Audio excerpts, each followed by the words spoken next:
Naitwa Gervasius Ng'ombe Kothe na mimi ni chairman wa Mberembu Mirava Farmers Cooperative Union katika kaunti yetu ya Embu.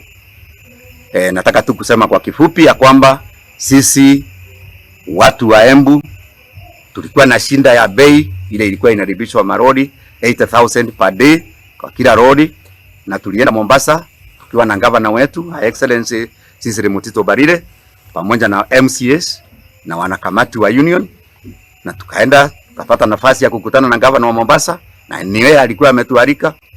Tukaongea vizuri sana, tukakubaliana kwamba tuwe na committee, tukachagua watu wawili kutoka Embu County na watu wa Meru wakachagua watu wawili. Cyrus Garanwa na mimi natoka Mbere South, na mimi ni katibu wa Mberembu Miraa Farmers Union ile nasimamia miraa katika Embu County.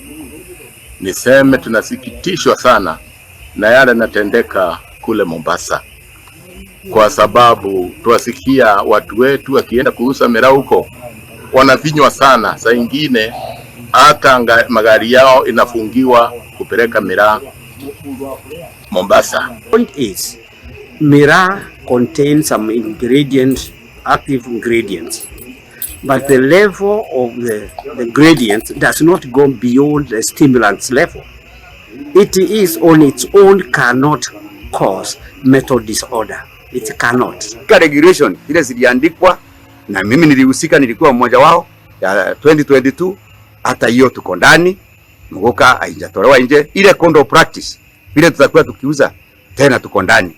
Sasa ile kitu inatushinda ni kwamba watu walienda wakapanga mgoka iwe band isiende Mombasa, na tunafikiri watu wa Meru wakiongozwa na senator Afio wachache wako ndani ya hiyo maneno.